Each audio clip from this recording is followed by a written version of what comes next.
Assalamualaikum warahmatullahi wabarakatuh. Bismillahirrahmanirrahim. Alhamdulillahi rabbil alamin. Wabihi nasta'inu ala umurid dunya waddin. Wassalatu wassalamu ala asyrafil anbiya'i wal mursalin, Sayyidina wa habibina wa syafi'ina wa qurrati a'yunina wa maulana Muhammadin wa ala alihi wa ashabihi wa dzurriyyatihi ajma'in. Amma ba'd. Asyhadu an la ilaha illallah wa asyhadu anna Muhammadar Rasulullah wa ufawwidu amri ilallah. Innallaha basirun bil ibad. Hasbiyallahu la ilaha illahu alaihi tawakkaltu wa huwa rabbul arsyil azim. Qala Allah ta'ala fi kitabihil karim hikayatan an nabiyillahi Musa alaihi salam, Rabbi syrah li sadri wa yassir li amri wahlul 'uqdatam min lisani yafqahu qawli.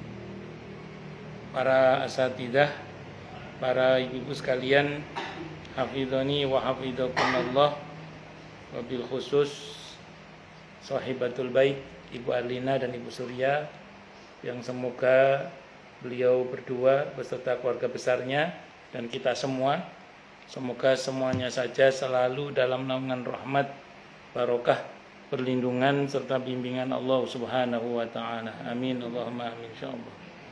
Dan tentu saya doakan semoga kemuliaan ibu-ibu sekalian selalu dijaga dan ditingkatkan terus oleh Allah Subhanahu wa taala sebagai seorang muslimah, sebagai seorang istri, sebagai seorang ibu, dunia hingga syurga. Amin Allahumma amin insyaallah. Allahumma inna nas'aluka ilman nafi'a wa rizqan thayyiba wa amalan mutaqabbala wa fatahallahu alaina futuhal arifin. Allahumma inna na'udzubika min ilmin la yanfa' wa amalin la yurfa' wa qalbin la yakhsha' wa du'a la yusma'. Allahumma ati anfusana taqwaha wa zakkiha anta khairu man zakkaha anta waliyuha wa maulaha. Amin Allahumma amin insyaallah. Masih melanjutkan kajian kita kitab At-Tadhkirah karya Al-Imam Al-Qurtubi rahimahullah rahmatan wasi'ah wa rahimallahu ulama al-muslimin. Qala al-muallif rahimahullahu ta'ala wa nafa'ana bihi wa bi'ulumihi fid dharain amin. Bismillahirrahmanirrahim. Halaman 514. Ya, monggo silakan yang mau baca dulu. Macam-macam syafaat Nabi Sallallahu Alaihi Wasallam. Jika telah dipahami bahwa yang dimaksud al-mahmud ialah syafaat dan ditolak oleh para nabi, hingga urusan ini akhirnya sampai kepada Nabi kita Muhammad Sallallahu Alaihi Wasallam. Lalu beliaulah yang memberi syafaat ini kepada ahli mauqif, baik kepada kaum mukminin maupun orang-orang kafir, agar dilepaskan dari segala penderitaan di mauqif itu.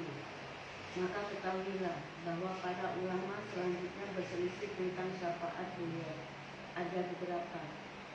An-Naqashi berkata, Rasulullah Shallallahu Alaihi Wasallam mempunyai 3 macam syafaat, yaitu syafaat umum, syafaat supaya dipercepat masuk ke surga, dan syafaat kepada para pelaku dosa-dosa besar.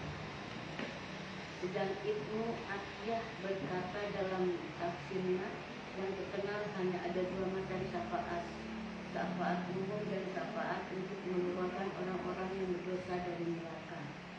Jenis syafaat yang kedua ini tidak ditolak para nabi, tetapi mereka pun memberinya kepada umat masing-masing, dan begitu pula para ulama. Menurut Al-Qadiyat, syafaat Nabi kita Sallallahu Alaihi Wasallam pada hari kiamat dan ada 5 macam. Baik, itu nanti kita bahas ya. Yang pertama yang perlu kita ketahui dulu ya, bahwa di mahsyar itu ada yang mendapat fasilitas, ada yang tidak mendapat fasilitas. Yang heboh pengen dapat syafaat saat di mahsyar karena tenggelam oleh keringatnya, itu adalah orang-orang yang di mahsyar tidak mendapatkan fasilitas. Kalau yang dapat fasilitas mah tenang-tenang aja. Makanya kemarin yang heboh datang ke Nabi Adam, Nabi Nuh, Nabi Ibrahim, sampai ke Nabi kita Muhammad SAW, itu adalah orang-orang yang memang tidak mendapat fasilitas di mahsyar. Karena mereka didiamkan di mahsyar itu sekian ratus tahun atau berapa lama kemarin itu, ada angkanya saya lupa itu. Pokoknya sekian lama lah. Dan mereka tenggelam oleh keringatnya sesuai dengan kadar amalnya. Nah, dalam keadaan yang seperti itulah akhirnya mereka tidak tahan, terus minta agar para nabi dan Nabi Adam sampai Nabi Isa alaihissalam diminta untuk mohon syafaat, tapi mereka tidak sanggup. Mereka menolak dengan dalih nafsi saya sibuk dengan mikir diri saya sendiri, nggak sanggup saya. Sampai terakhir adalah Nabi kita Muhammad SAW. Nah, syafaat Nabi sendiri, Nabi kita Muhammad SAW itu secara umum ada yang mengatakan yang pertama syafaat untuk supaya orang masuk surga, bahkan dipercepat masuk surga. Dan ada syafaat orang yang ada syafaat umum, ada syafaat khusus. Pertama tadi ada syafaat umum, ada syafaat khusus. Kalau syafaat umum ini yang tadi ketika Nabi mohon pada Allah agar hisab ditegakkan, itu syafaat umum. Ada syafaat khusus yang nanti itu berkaitan dengan umatnya, yaitu para pelaku dosa besar. Jadi ada banyak pelaku dosa besar itu yang nanti dengan izin Allah itu mendapatkan syafaat dari Nabi kita Muhammad SAW. Tapi ya kosong dulu misalnya di neraka dulu gitu, kalau nggak tobat. Tapi kalau tobat, ya insya Allah betul-betul akan selamat dari siksa neraka itu. Nah, terus kemudian yang kedua ada yang memaknai syafaat di sini. Yang pertama adalah syafaat Nabi dalam rangka untuk supaya orang-orang itu dipercepat masuk surganya. Dan kemudian yang kedua, selamat dikeluarkan dari neraka. Nah, untuk yang ini sebenarnya para nabi juga punya.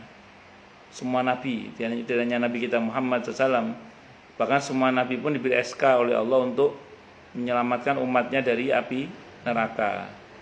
Termasuk para ulama. Kalau mau kita teruskan, termasuk para syuhada itu. Makanya gini ya,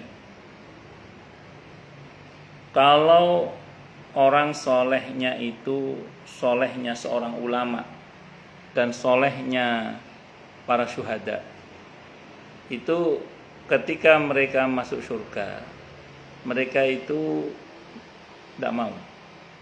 Bukan tidak mau masuk surganya, tidak mau masuk dulu. Ditanya oleh malaikat, kenapa tidak mau masuk surga? Saya pengen orang-orang yang dulu membantu saya itu diajak masuk surga. Yang bantu perjuangan saya, itu saya pengen mereka semuanya masuk surga. Nah, terus SK mereka juga untuk para kerabat-kerabat mereka, 70 dari kerabat mereka itu diberi SK oleh Allah untuk diberikan syafaat dengan izin Allah. Mana dalil semua ini? Ada sebuah hadis riwayat At-Tirmidzi. Hadisnya sahih yang saya tahu. Bunyi hadisnya gini: At-tajiru saduqul amin ma'an nabiyyina wasiddiqina wasyuhada. Orang yang kaya, yang banyak bersedekah, saduq, banyak bersedekah, dan amin, dia bisa dipercaya, itu akan masuk surga bersama dengan rombongannya para nabi, para siddiqin, dan para syuhada. Nah, rupanya di antara sebab kenapa kok satu rombongan, karena ada riwayat tadi itu. Ketika orang soleh yang ulama, yang mujahid tadi itu, yang berjuang jalan Allah itu menghadap kepada Allah, itu begitu disuruh masuk surga, mereka tidak mau langsung, tapi mereka ingin mengajak orang-orang yang membantu perjuangannya. Nah, demikian juga nanti kerabat-kerabatnya, ada 70 kerabat itu yang dipilih untuk ikut bersama dengan mereka masuk surga itu. Nah, ini juga berdalil kepada firman Allah di surah Az-Zumar itu, wasiqal ladzina taqaw rabbahum ilal jannati zumara. Dan digiring masuk ke surga orang-orang yang bertakwa itu dengan rombongan-rombongannya. Jadi kalau kita ini pernah terlibat dalam perjuangan di jalan Allah, maka para pejuang-pejuang jalan Allah itu para nabi, para rasul, para siddiqin, para syuhada, itu tidak akan tinggal diam terhadap kita. Bahkan kita akan dicari untuk diajak bareng-bareng masuk surga. Para ulama berdalil lagi dengan satu lagi, yaitu Ashabul Kahfi itu anjingnya. Itu karena ikut terlibat dalam membela Ashabul Kahfi, maka nanti anjingnya ini diizinkan untuk menemani atau membersamai tuannya untuk masuk surga. Nah, sampai sini kita bisa paham ya, bahwa jangan dikira keterlibatan kita dalam perjuangan di jalan Allah itu sia-sia. Jadi, dan jangan dikira bahwa apa yang kita libatkan dalam diri kita, baik harta kita, pikiran kita, waktu kita, tenaga kita, doa kita, perhatian, dukungan kita, itu jangan dikira itu sia-sia. Saya ambil contoh ya, apa yang terjadi di Palestina sana misalnya, ketika para mujahidin berjuang melawan Zionis kafirun itulah ya. Nah, singkat kata singkat cerita itu, jangan dikira dukungan kita, keberpihakan kita, bantuan kita, walaupun mungkin nggak ngefek secara duniawi, mungkin karena mungkin nggak seberapa atau ada banyak kendala, tapi sikap mendukungnya kita pada mereka itu sedikit banyak akan berdampak positif pada diri kita sendiri sebenarnya, dimana tidak menutup kemungkinan nanti pada waktu dimana di mahsyar nanti, ketika para syuhada dipersilakan masuk surga, mereka akan berkata, ini saya bisa berjuang begini karena didukung oleh saudara-saudara di Indonesia dulu. Mana Arlina, mana Mila, mana Mustaria, cari semua. Mana Surya, cari semua. Jadi yang pernah terlibat dalam perjuangan di jalan Allah itu dicari semua. Sehingga harapan kita, semoga nanti kita ini satu rombongan, dalam rombongan besar Nabi kita Muhammad sallallahu alaihi wasallam. Karena tadi para syuhada, para ulama, para siddiqin, para solihin itu pasti dia di bawah satu panji besar Nabi kita Muhammad sallallahu alaihi wasallam. Nah, saya ulang, inilah pentingnya kita melibatkan diri kita dalam perjuangan di jalan Allah. Saya sering sampaikan bahwa berjuang di jalan Allah itu, ya kalau ngomong idealnya sih menjadi pengurus masjid, jadi penggiat-penggiat dakwah, jadi pejuangnya yang langsung. Tapi kan kuota jadi pengurus masjid kan terbatas. Tidak semua orang berkesempatan jadi pengurus masjid.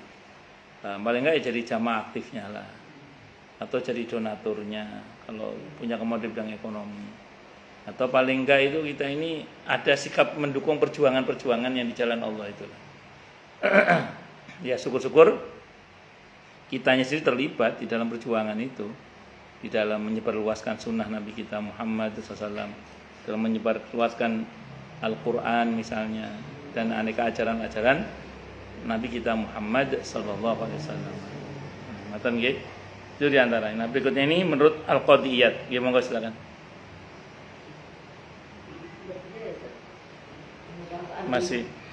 Menurut Al-Qadiyat syafaat Nabi itu. Menurut Al-Qadiyat syafaat Nabi kita sallallahu alaihi wasallam pada hari kiamat ada 5 macam. Syafaat pertama syafaat umum, kedua syafaat untuk memasukkan suatu kaum ke dalam surga tanpa hisab, ketiga syafaat kepada beberapa orang dari umat beliau yang semestinya masuk neraka karena dosa-dosa mereka. Kemudian Nabi kita Shallallahu Alaihi Wasallam memberi mereka syafaat. Siapa saja yang beliau kehendaki maka beliau memberinya syafaat lalu dimasukkan ke dalam surga. Jadi syafaat yang ketiga ini tidak diakui oleh para ahli bid'ah, baik Khawarij maupun Mu'tazilah. Mereka tidak mengakuinya berdasarkan prinsip-prinsip mereka yang keliru, yaitu kepatutan logis yang didasarkan pada mana yang dianggap baik dan mana yang dianggap jelek. Keempat, syafaat kepada orang-orang berdosa yang masuk neraka. Mereka dikeluarkan dari neraka atas syafaat dari Nabi kita Sallallahu Alaihi Wasallam, atau dari para nabi lainnya, atau dari para malaikat, atau dari saudara-saudara mereka yang beriman. Saya katakan syafaat jenis ini pun tidak diakui kaum Mu'tazilah. Kalau terhadap adanya syafaat jenis ini bagi orang-orang semestinya masuk neraka karena dosanya, meskipun belum lagi memasukinya, itu saja sudah tidak diakui kaum Mu'tazilah. apalagi syafaat bagi orang yang sudah memasukinya. Kelima, syafaat untuk dinaikkannya derajat beberapa orang penghuni surga ke tingkat-tingkat yang lebih tinggi di sana. Al-Qadiyat mengatakan bahwa syafaat jenis ini tidak dipungkiri oleh kaum Mu'tazilah, sebagaimana mereka tidak memungkiri syafaat pertama tadi di mahsyar. Baik. Saya sampaikan dulu. Jadi gini, kalau syafaat umum sudah saya terangkan. Syafaat memasukkan suatu kaum ke dalam surga tanpa hisab sudah saya terangkan, ada 70.000 gitu. Dan masing-masing dari satu orang itu bisa membawa 70.000 lagi. Terus gitu. Kemudian syafaat kepada beberapa orang dari umat beliau yang semestinya masuk neraka karena dosa-dosa mereka, kemudian nggak jadi. Ini kalau ini contohnya gini, kalau ini nanti sudah atau belum ya di yang bab di buku kita ini maksudnya. Kalau di buku ini ada, tapi jadi gini nanti. Orang itu kan di mizan itu. Kan kata Siti Aisyah radhiyallahu anha, Rasulullah nanti saya kalau numi panjenengan di mana? Kalau nggak di mizan ya di sirat, kata Nabi. Kalau nggak di mizan di sirat. Nah, di mizan itu ada kejadian gini di mizan itu. Ada orang ketika ditimbang amalnya itu, keburukannya itu lebih berat daripada kebaikannya. Nah, kalau menurut teori masuk surga apa neraka itu? Neraka. Kalau kata bahasa Al-Qur'annya kan fama man thaqulat mawazinuhu fahuwa fi 'ishati radiyah wa amma man khaffat mawazinuhu fa ummuhu hawiyah. Wes. Sampai sini orang ini harusnya masuk neraka. Tapi oleh Allah itu disuruh tahan dulu. Kata Allah perintahnya sama coba cari amalan-amalan sunnahnya. Nah ini sunnah. Jadi berkaitan dengan syafaat Nabi, berkaitan dengan menegakkan sunnah-sunnah Nabi kita Muhammad SAW. Kalau bahasa kita aukamakal, coba lihat qobliyah ba'diyahnya.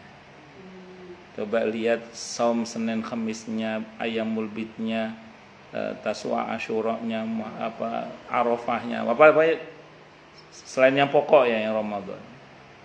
Disuruh cari dulu. Tentu Allah Maha tahu. Ini Allah beritahukan melalui lisan yang mulia Nabinya Muhammad SAW supaya kita mengerti, oh ternyata amalan sunnah itu punya manfaat diantaranya untuk memperberat timbangan ketika timbangan kita kalah. Nah, kalau di kitab ini menarik, ada kejadian di mana udah ditambahkan amalan-amalan sunnah itu ternyata nggak cukup, masih ringan juga amalan kebaikannya, keburukannya masih lebih berat. Akhirnya coba lihat akhlaknya datang. Belum akhlak, datang Al-Quran dengan saumnya. Ini secara khusus. Al-Quran minta izin untuk memberikan syafaat karena kata Al-Quran orang ini telah menahan kantuknya demi membaca saya. Nggak tahu kenapa kok bawa ngantuk, apa kalau baca Quran biasanya ngantuk, saya nggak paham.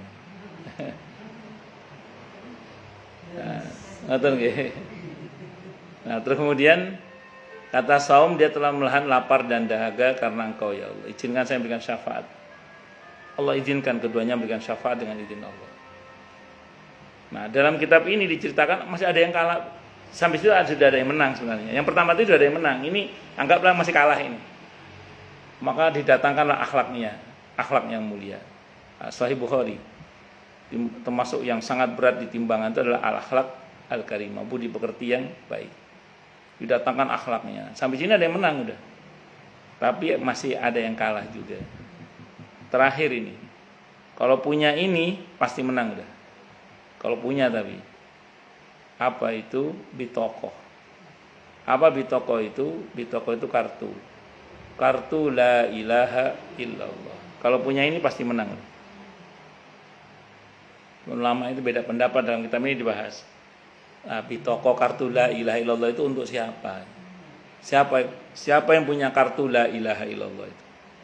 Ada yang mengartikan, ada yang mengatakan orang yang banyak zikir la ilaha illallah. Tapi nggak cuma di lisan, di hati juga. Lisannya la ilaha illallah, sering zikir la ilaha illallah. Hatinya juga la ilaha illallah. Kalau di hati bagaimana? Tidak ada yang bisa menolong saya kecuali Allah. Bukan hanya tidak ada Tuhan selain Allah, tapi dikembangkan dalam pengertian yang lebih luas, yaitu tidak ada yang bisa menolong saya kecuali Allah, tidak ada yang bisa membantu saya kecuali Allah, tidak ada yang bisa menyembuhkan saya kecuali Allah, tidak ada yang bisa menyehatkan saya kecuali Allah, tidak ada yang bisa memudahkan urusan saya kecuali Allah. Isbat Allah menafikan makhluk, mengisbat Allah menafikan makhluk. Maka kalau udah begitu, apa yang terjadi kemudian? Menanglah timbangannya, masuk surga. Nah, ini diantara bentuk proses syafaat dengan izin Allah melalui nabinya Muhammad sallallahu alaihi wasallam. Pun bisa dimengerti nggih insyaallah nggih. Nah, ini berkaitan dengan apa tadi? Syafaat di mizan sebenarnya. Terkait dengan orang-orang yang mendapatkan syafaat dari Nabi kita Muhammad SAW yang harusnya dia masuk neraka nggak jadi. Gara-gara timbangannya diperberat dengan izin Allah melalui syafaat. Nah, diantaranya syafaat Nabi kita Muhammad sallallahu alaihi wasallam dengan izin Allah tadi. Nah, yang berikutnya itu tidak hanya untuk Nabi itu yang mengeluarkan orang dari neraka itu, termasuk dari saudara-saudaranya sesama Muslim. Nah, ini menarik ini. Saya mungkin sering cerita di sini ya. Hadisnya riwayat Ibnu Majah. Hadisnya sahih. Kata Nabi, "Auqamaqal, ada orang itu masuk surga." Begitu masuk surga, dia bertanya. Di antara pertanyaannya adalah, "Ya Allah," ini menunjukkan bahwa surga itu nikmatnya dahsyat tapi tidak melalaikan. Karena diberkahi oleh Allah. Surga itu nikmatnya dahsyat tapi tidak melalaikan. Karena diberkahi oleh Allah. Maka di antara ciri nikmat yang diberkahi oleh Allah, tidak melalaikan yang bersangkutan dari Allah dan dari peduli pada sesama. Kata yang bersangkutan, "Ya Allah, mana dulu teman saya yang dulu pernah sholat bareng sama saya, yang dulu pernah puasa bareng sama saya." Itu kata para ulama, itlaqul juz'i radatul kull. Menyebut sebagian maksudnya seluruhnya, seluruh kebaikan. Kalau mau kita teruskan, yang dulu pernah ngaji bareng sama saya, yang dulu pernah bakti sosial bareng sama saya, yang dulu pernah ngajar Al-Quran bareng sama saya, yang dulu pernah mendatangi orang-orang yang sakit di rumah sakit bareng sama saya untuk berdakwah, dan begitu seterusnya. Kalau yang ditanya itu ternyata ada di neraka, apa perintah Allah? Jemput, ajak bareng masuk surga. Nah, jadi ini syafaat. Makanya saya pernah cerita di sini, Hasan Al-Basri rahimahullah ketika menceritakan riwayat ini, beliau berkata kepada murid-muridnya, "Nanti kalau kalian masuk surga, tidak ketemu saya, tolong tanyakan kepada Allah, ya Allah, mana Hasan Al-Basri?" Nah, nanti kalau ibu-ibu masuk surga nggak ngelihat saya, tolong tanyakan sama Allah, ya Allah, mana Pak Subhan gitu. Biar kita bareng-bareng masuk surga tanpa hisab, tanpa azab. Amin, Allahumma amin, insyaallah.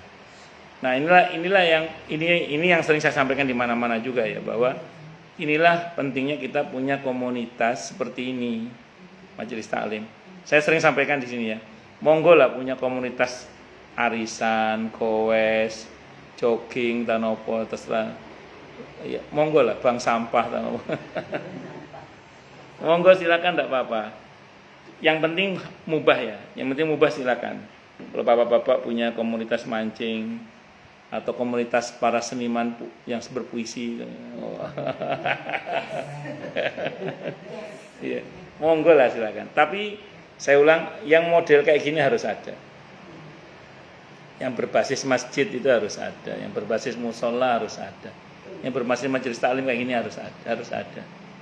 Karena sebenarnya gini, kita kalau bikin majelis taklim seperti ini, kita sedang tidak berbicara tentang segelintir orang yang ada di sini, tapi kita sedang berbicara tentang makhluk lain yang tidak terlihat yang membersamai kita, yang insya Allah itu adalah malaikat rahmat yang itu tembus sampai langit pertama. Ini kan yang kelihatan saja segini, yang gak kelihatan lebih banyak. Iya betul, ini yang kelihatan aja segini, yang gak kelihatan lebih banyak. Baik dari bangsa malaikat maupun dari bangsa jin. Kita dari mana kita tahu dalilnya? Di surah Al-Jin itu ketika Nabi sholat, hampir-hampir, andaikan kita bisa melihat kata Allah dalam ayat itu, mereka berdesak-desakan untuk ingin sholat bersama dengan Nabi kita Muhammad SAW. Nabi ketika dakwah di Taif, dakwanya ditolak. tapi diterima oleh bangsa jin. Bangsa jin masuk Islam dengan izin Allah. Yang nggak kelihatan oleh kita, tapi kan Allah Maha mengetahui. Nah, makanya kita tidak hanya sedang berbicara tentang yang ngaji cuma 6 orang ini, tidak. Tapi kita bicara tentang adanya makhluk lain yang. Dan satu lagi, majelis yang kita lakukan ini adalah majelis yang insya Allah nyambung sanadnya ke majelis-majelis sebelumnya, sampai ke majelisnya Rasulullah Muhammad SAW. Karena apa yang kita lakukan ini insya Allah ini kebiasaannya para nabi dan rasul, kebiasaannya orang-orang soleh. Apa itu? Bikin halaqah ilmu syar'i seperti yang kita lakukan hari ini. Di samping ada hadis Nabi yang menjamin man salaka tariqan yaltamisu fihi ilman sahlallahu lahu tariqan ilal jannah. Siapa yang mau melangkahkan kaki untuk duduk di majelis ilmu yang mengandung ilmu syar'i terutama, maka itu pertanda Allah akan mudahkan untuknya jalan menuju ke surga. Semoga kita termasuk dalamnya, ya. Amin. Nah, apalagi orang kalau mau belajar agama dan dibuat paham tentang agama, dalam hadis Sahih Bukhari juga berarti dikehendaki baik oleh Allah. May yuridillahu bihi khairan yufaqihu fiddin.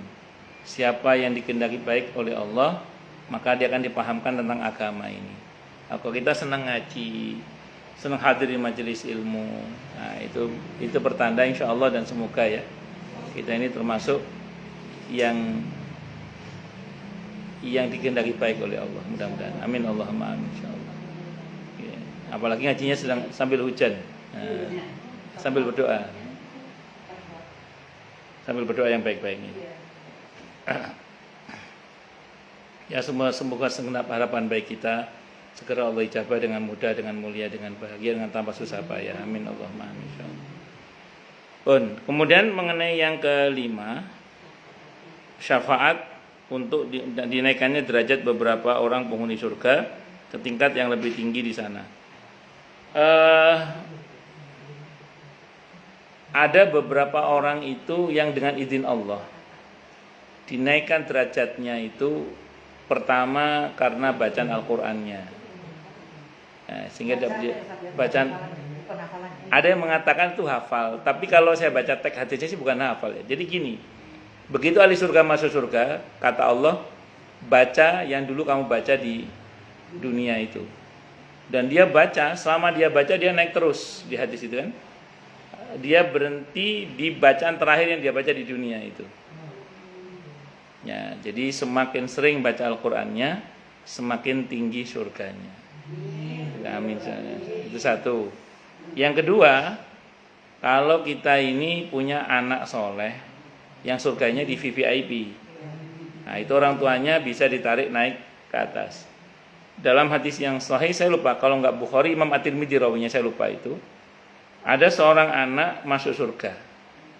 Ketika dia masuk surga, dia bertanya, ya Allah, mana orang tua saya?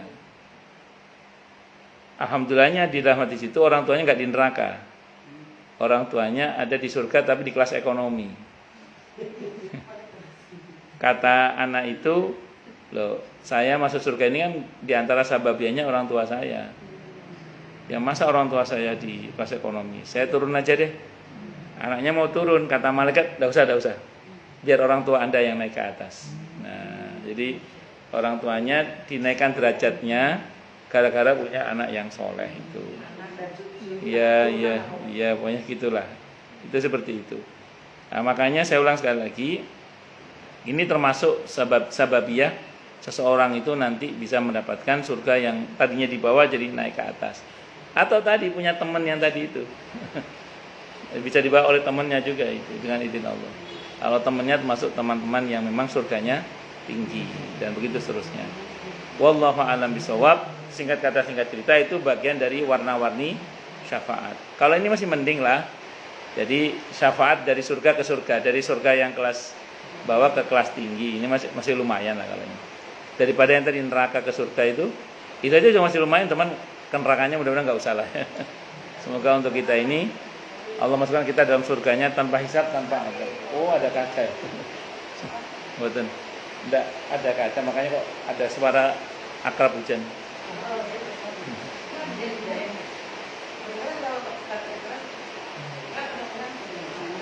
Kedengaran kan? Ya.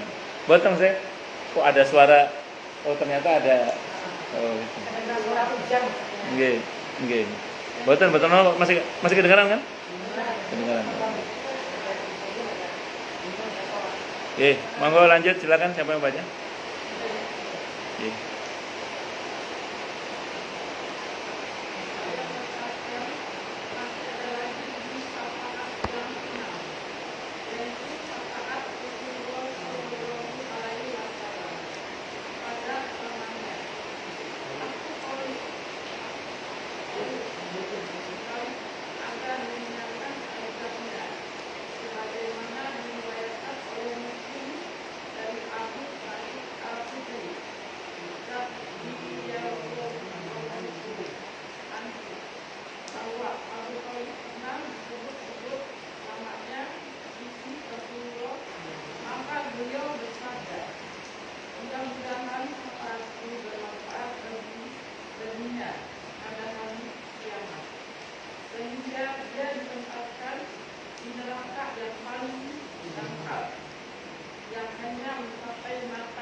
Baik, saya mau terangkan dulu gini ya.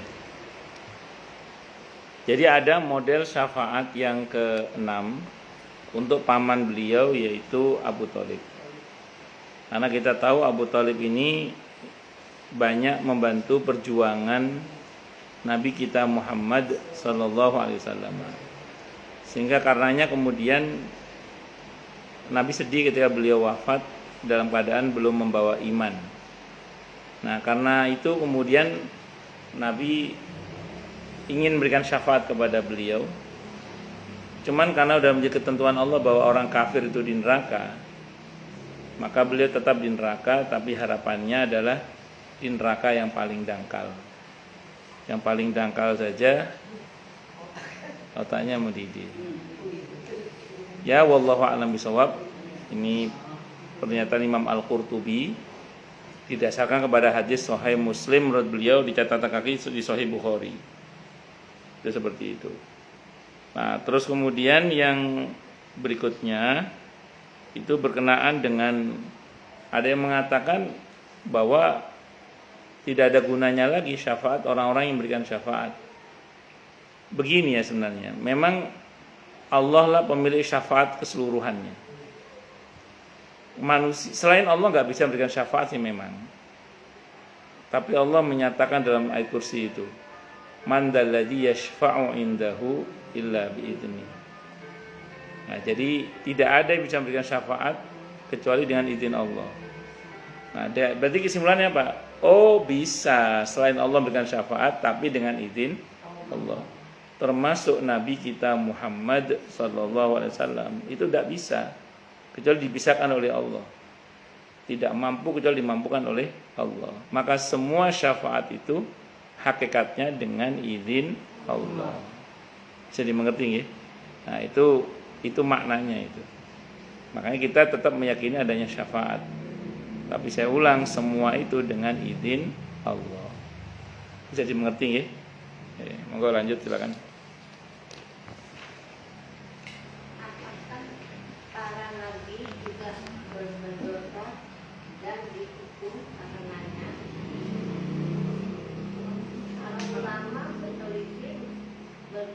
Berpendapat apakah dosa-dosa kecil terjadi pada para Nabi Sallallahu Alaihi Wasallam, alamin itu setelah mereka menjadi Nabi yang mengakui mengakibatkan mereka dihukum, dikecam dan merasa takut terhadap keselamatannya dan katakan diri mereka karena atau tidak yakin. Setelah para ulama itu sepakat secara ijma bahwa para nabi itu maksum terpelihara dari berbuat dosa besar ataupun dosa kecil yang merendahkan pelakunya, mengurangi martabatnya dan menjatuhkan harga. Alhamdulillah. Baik, sebentar ya, saya mau terangkan dulu ini.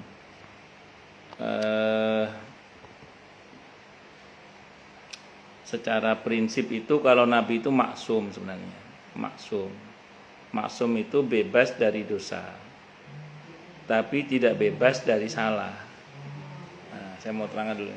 Saya ulang, para Nabi itu maksum itu bebas dari dosa, bukan bebas dari salah. Oh, berarti para nabi bisa salah? Bisa, tapi tidak berdosa. Saya ulang ya, para nabi itu bisa bersalah, tapi tidak berdosa. Sehingga yang perlu kita pahami bersama adalah para nabi ini terlindung dari niatan-niatan berbuat dosa. Kalau kita kan mungkin masih ada niatan durhaka kepada Allah. Kalau para nabi itu tidak ada. Jadi pure murni semua kesalahan para nabi itu tidak diniatkan. Jadi memang itu disetting oleh Allah, para nabi bisa salah tapi tidak berdosa. Karena semua nabi sudah diampun dosanya oleh Allah Subhanahu wa taala. Namun tetap kesalahan para nabi itu punya konsekuensi. Bukan konsekuensi akhirat, karena di akhirat para nabi sudah beres lah. Tapi konsekuensi di dunia itu tetap ada sebagai bentuk proses yang memang Allah kehendaki. Namun itu bukan sebagai hukuman dalam pengertian untuk merendahkan derajat para nabi, tapi justru lebih kepada untuk menyempurnakan kemuliaannya sebenarnya. Sambil contoh, ini contoh. Nabi Yunus alaihissalam ditelan oleh ikan itu bermula dari apa itu? Bermula dari Nabi Yunus salah ijtihad. Jadi beliau itu udah kesel lah sama kaumnya yang dinasihati nggak nurut-nurut. Akhirnya beliau berinisiatif untuk hijrah. Nah, hijrahnya beliau itu belum diizinkan oleh Allah. Jadi beliau tidak berniat durhaka kepada Allah, tapi udah merasa capek dengan kaumnya, beliau berinisiatif untuk hijrah saja lah. Masyarakat tidak bisa dinasihati nih. Rupanya itu salah dalam pandangan Allah. Dan Allah tegur dengan apa? Dengan ditelan oleh ikan itu. Tapi apakah kejadian itu merendahkan beliau? Enggak. Buktinya setelah itu justru beliau menjadi sangat mulia, karena pengikutnya ternyata dengan izin Allah malah masuk Islam semua. Dan apa yang terjadi pada beliau buat pelajaran buat kita, dan zikirnya bisa kita pakai sampai sekarang, yaitu la ilaha illa anta subhanaka inni kuntu minadz dzalimin. Nah, Nabi Adam juga sama. Nabi Adam itu juga enggak punya pikiran untuk durhaka kepada Allah. Cuman beliau itu salah ijtihad. Ketika iblis bersumpah atas nama Allah bahwa dia tulus menasihati, Nabi Adam itu punya pikiran gini, apa ada orang berani bohong atas nama Allah? Dipikirin Nabi Adam, enggak akan ada orang yang berani bohong atas nama Allah. Maka beliau nuruti maunya iblis itu yang ke pohon yang dilarang itu. Apa yang terjadi? Allah tegur kan. Nah, tapi Nabi Adam melakukan itu bukan atas inisiatif melanggar perintah Allah, bukan. Tapi karena Nabi Adam berpikiran bahwa mana ada orang berani bohong atas nama Allah. Karena iblis itu pakai nama Allah. Itu Nabi Adam hidup di masa itu. Di zaman sekarang Nabi Adam masih hidup, lebih banyak lagi orang yang bersumpah atas nama Allah yang berani bohong itu. Ya. Itu seperti itu. Nah, singkat kata singkat cerita, beliau tegur oleh Allah. Tapi ada hikmahnya. Buat kita apa di antaranya? Kita belajar dari Nabi Adam tentang satu. Nabi Adam itu ketika beliau dikeluarkan dari surga, beliau tidak menatap takdir sama sekali. Beliau sibuk menghantam dirinya, menyalahkan dirinya, dan minta ampun kepada Allah. Beliau tidak mengatakan, ya Allah, engkau yang telah mengeluarkan hamba dari surga, ya hamba diampuni enggak. Beliau sibuk mengatakan, Rabbana dzalamna anfusana wa illam taghfir lana wa tarhamna lanakunanna minal khasirin. Nabi Adam juga tidak sibuk cari kambing hitam, tidak sibuk menyalahkan iblis bahkan, padahal itu nyata-nyata iblis yang punya ulah. Nah, tapi kemudian Nabi Adam lebih sibuk menghantam ke dirinya sendiri.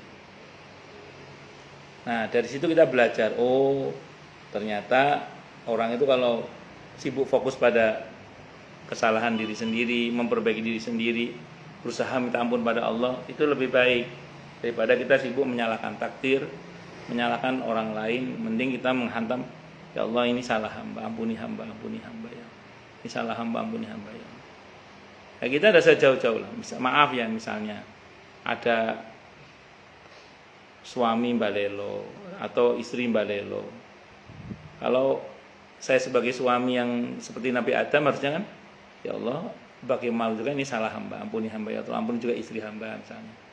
Atau jenengan, ya Allah, bagaimana juga mungkin salah hamba juga, dan tolong ampunilah suami hamba misalnya. Ampunilah hamba dan suami hamba misalnya. Anak-anak juga begitu, dan begitu seterusnya. Jadi intinya enggak sibuk. Itu pelajaran yang bisa kita ambil itu. Dan itu tidak merendahkan Nabi Adam sama sekali. Karena Nabi Adam setelahnya justru diangkat derajatnya menjadi Nabi dan Rasul, kata Ibnu Abbas, setelah kejadian itu. Nah, demikian juga nanti Nabi-Nabi yang lain. Jadi termasuk Nabi kita Muhammad SAW pernah berbuat kesalahan. Cuman kesalahannya itu tidak menjadikan sebab beliau berdosa.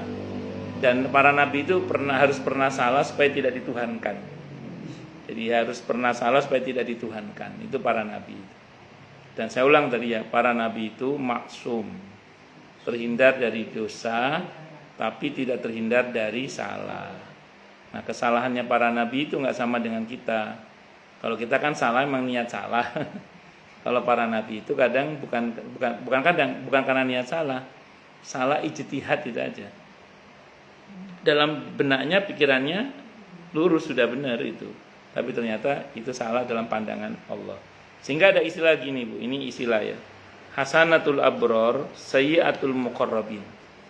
Jadi apa yang baik untuk orang kebanyakan, kadang itu masih dinilai buruk untuk orang-orang yang didekatkan kepada Allah. Saya ulang ya, untuk orang-orang kebanyakan mungkin dinilai baik. Tapi dalam pandangan Allah, untuk orang-orang yang didekatkan kepada Allah masih dinilai masih kurang bagus. Ya. Ya, kalau kita ngelihat kisah Nabi Yunus itu, Nabi Yunus kesel sama umatnya ya wajar lah. Kemudian beliau pindah berinisiatif untuk berhijrah itu ya wajar. Tapi dalam pandang Allah jangan begitu. Nah, jadi harus itu untuk orang-orang yang sangat dekat dengan Allah itu masih dipandang. Ya kayak anak S1 berbuat kesalahan ini sama sekelas dokter berbuat itu kan, untuk anak S1 bisa dimaklumi, kelas dokter nggak bisa, harus misalnya gitu. Itu seperti itu. Apalagi dokter humoris bercanda. Kemarin agak ramai itu ada. Iya. Nah, dianulir gitu ya. Meskipun monggo silakan yang mau tanya dulu deh. Tanya, protes, marah boleh silakan.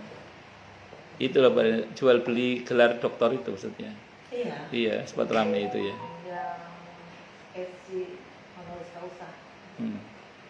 Iya, monggo silakan. Monggo. Katanya orang yang sudah meninggal itu bisa mendoakan orang yang di dunia, kan bukannya itu sudah terputus gitu ya Ustaz. Sampun? Ya. Baik. Ibu kalau ziarah kubur, ngucap salam enggak? Iya. Dijawab enggak salam? Dijawab, cuma kita nggak dengar. Di sini kata Abu Hurairah dijawab di hadis sini ya. Di dalam hadis ini walaupun ada yang mendhaifkan, tapi di dalam kitab ini dinyatakan dijawab. Jadi jawaban salam itu doa atau bukan? Jawaban salam itu doa atau bukan? Ya, jawaban salam itu doa atau bukan? Doa ya, berarti bisa berdoakan ya. Satu poin dulu ya. Ya, kalau di hadisnya bunyinya gini dari Abu Hurairah radhiyallahu anhu, kamakal, tidaklah seseorang melewati sebuah kubur yang dia mengenalnya dan mengucapkan salam kecuali salamnya pasti dijawab. Berarti kita bisa didoakan oleh orang yang sudah meninggal ya. Satu. Kata Abu Hurairah bahkan kalau orang itu tidak kita kenal, itu dijawab juga kata Abu Hurairah dalam kitab ini. Ya, satu dulu ya, kamakal. Yang kedua, berikut ini hadisnya di kitab ini hasan di kitab ini. Kalau di kata Syekh Albani hadisnya sahih.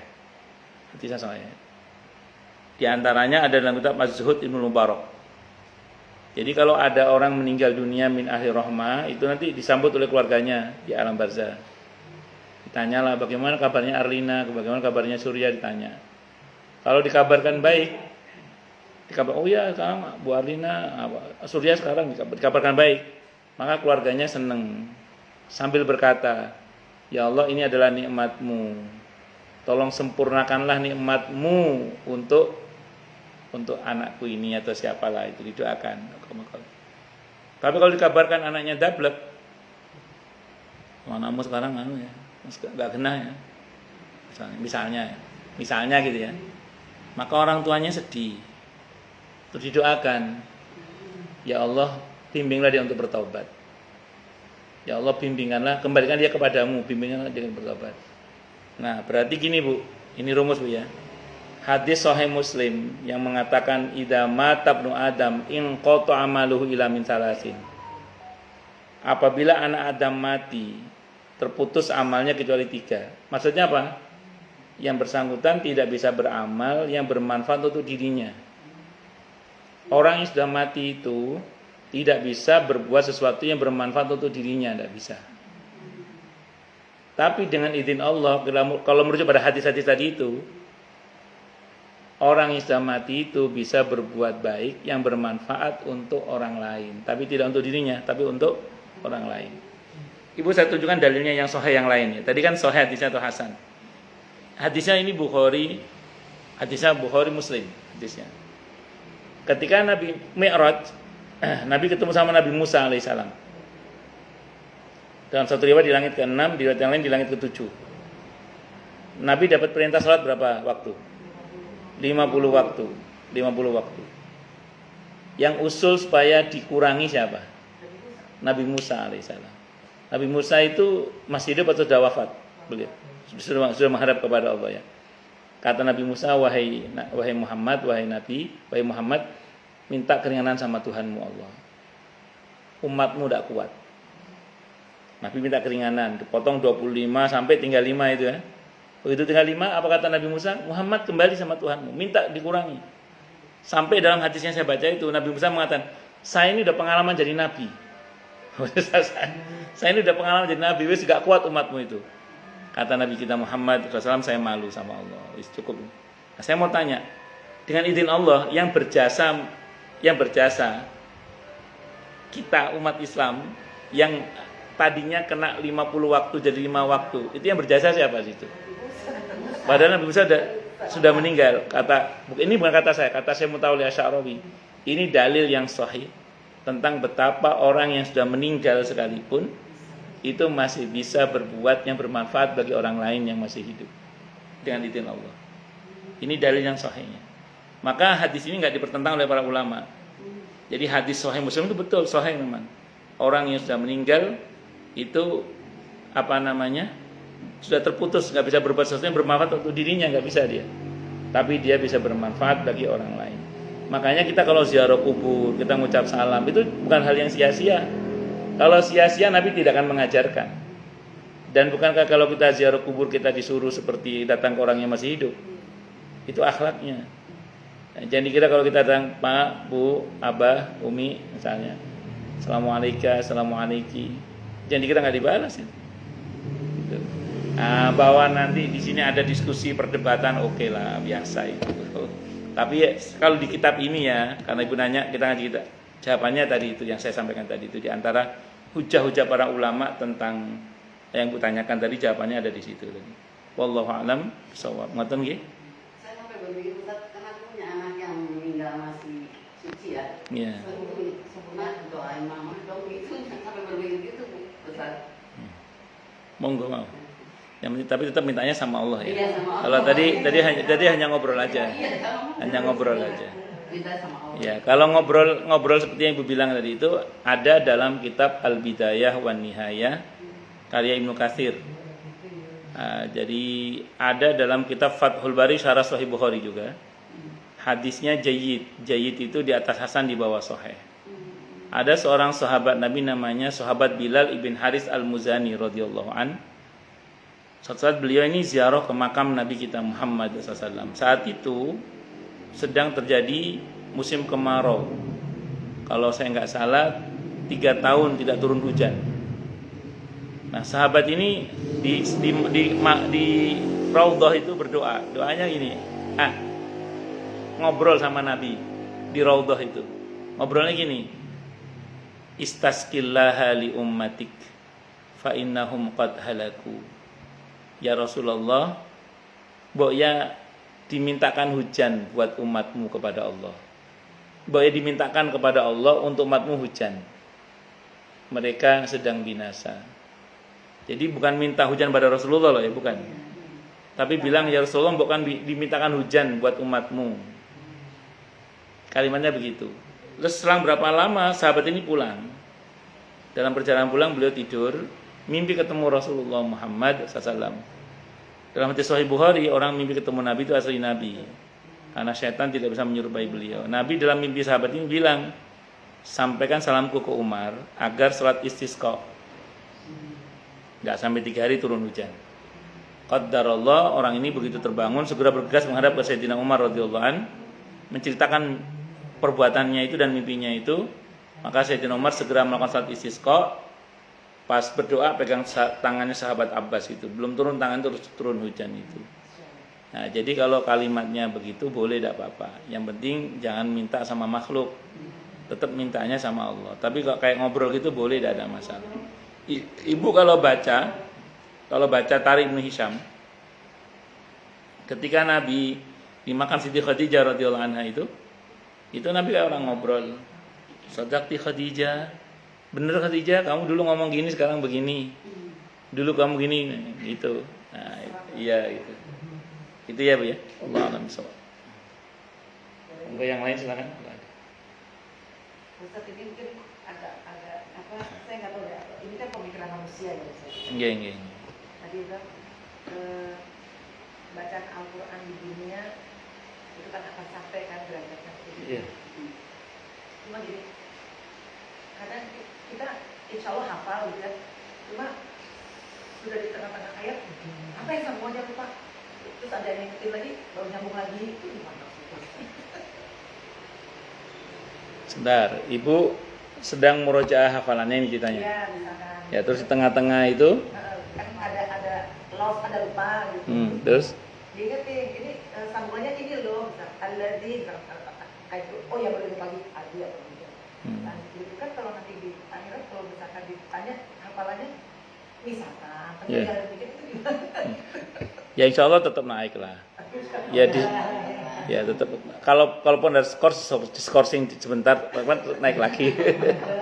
Ada yang luka, ada yang tersendat tadi. Kayak gitu kalau saya lihat. Allah Maha tahu bahwa jangankan yang lupa, wong yang terbata-bata aja masih dapat 2 pahala kan? Itu. Iya. Hilang banget. Jantungnya hafalan Al-Quran itu ya membaca itu, mengulang-ulang murojaah itu. Jantungnya itu. Yang ini nggak usah. Tidak ada masalah, yang penting kita udah berusaha. Iya. Monggo yang lain silakan kalau ada. Ustaz, kalau sholat hajat itu gimana ya Ustaz? Kalau di hadis itu gini bunyinya. Kalau barang siapa yang punya hajat, wudu dengan sempurna, sholat 2 rakaat. Mohon sama Allah. Ya, ibu mohon apa? Ibu mau apa? Mohon iya. Bacaan yang paling baik apa ya Ustaz? Kalau seringnya Nabi Al-Kafirun sama Al-Ikhlas. Untuk sholat aja. Seringnya ya. Kita serah sih mau. Al-Kafirun, iya. Saya ngomong apa tadi? Ya Al-Kafirun maksud saya. Ya Al-Kafirun maksud saya. Maksudnya Al-Kafirun maksud saya. Jadi saya tadi runnya kurang, runnya ya. Al-Kafirun. Ya, biasanya ya, tapi surah apa aja sih itu? Surat Tobat juga Ya, secara prinsip Nabi itu seringnya untuk sholat sunnah biasanya itu Al-Kafirun sama Al-Ikhlas. Ya, bahwa ada momen di mana Nabi rakaat pertama Al-Baqarah, Ali Imran, An-Nisa itu ya beda bab. keren. Iya. Ustaz kalau lagi sambil hafalan Ustaz, tiba-tiba lupa, itu sebaiknya berhenti gitu, kamu udah panjang atau saya kadang-kadang jadi baca Al-Ikhlas Ustaz. Enggak apa-apa. Sebenarnya kalau ibu lupa, ibu bisa langsung ruku, tidak ada masalah. Ya, kalau misalnya ibu mau menyelesaikan satu surat, akhirnya dibaca surah Al-Ikhlas juga nggak ada masalah. Ya, silakan aja sih, tidak ada masalah. Saya baca di fikih sunnah ya. Saya baca di fikih sunnah itu ada seorang sahabat Nabi itu pas surah itu baca potongan-potongan ayat. Jadi mungkin beliau nggak hafal kali, baca potong-potongan ayat. Sampai sholat ditegur oleh Nabi, kamu itu baca apa atau kata Nabi? Kata sahabat tadi, tapi kan semuanya kalamullah ya Rasulullah. Terus Nabi diam. Iya, kan semuanya kalamullah ya. Nabi diam terus. Ada di fikih sunnah itu. Ya, saya bayangkan beliau ini nggak hafal mungkin, sehingga baca potongan-potongan ayat. Terus jadi diingat sama Rasulullah. Baca apa? Kamu mau baca apa kamu itu? Tapi kan semua kalamullah ya Rasulullah. Terus Nabi diam terus. Pakai senyum nggak Rasulullah? Ya sepertinya sih senyum ya. Di hadisnya nggak disebutkan senyum, Nabi diam. Diamnya Nabi pertanda ridho. Nabi itu kalau mendiamkan sikap sahabat itu tanda ridho. Bener gitu maksudnya. Kecuali Nabi mendiamkan sikap orang munafik. Itu bukan ridho, enak. Ngaten nggih, wallahu alam bisawab. Ada lagi mungkin? Kalau cukup dulu nggih. Kita tutup dengan hamdalah. Alhamdulillahirabbil alamin. Semoga kajian kita bisa bermanfaat, mubarakah fi dini wa dunya wal akhirah untuk kita, keluarga kita dan seluruh umat Islam semuanya. Dan mudah-mudahan kita semua dijadikan oleh Allah sebagai orang-orang yang sukses dunia akhirat. Selamat dunia akhirat, bahagia dunia akhirat, dan dipermudah urusan kita oleh Allah fi dini wa dunya wal akhirah. Semoga Allah limpahkan hidayah selalu untuk kita, semoga Allah tingkatkan selalu hidayah untuk kita, dan semoga Allah berikan hidayah untuk siapapun yang melihat kita. Subhanakallahumma bihamdika asyhadu an la ilaha illa anta astaghfiruka wa atubu ilaik. Sallallahu alaihi Muhammad wa ala alihi wa sahbihi wasallam. Saya mohon maaf. Wassalamualaikum warahmatullahi wabarakatuh.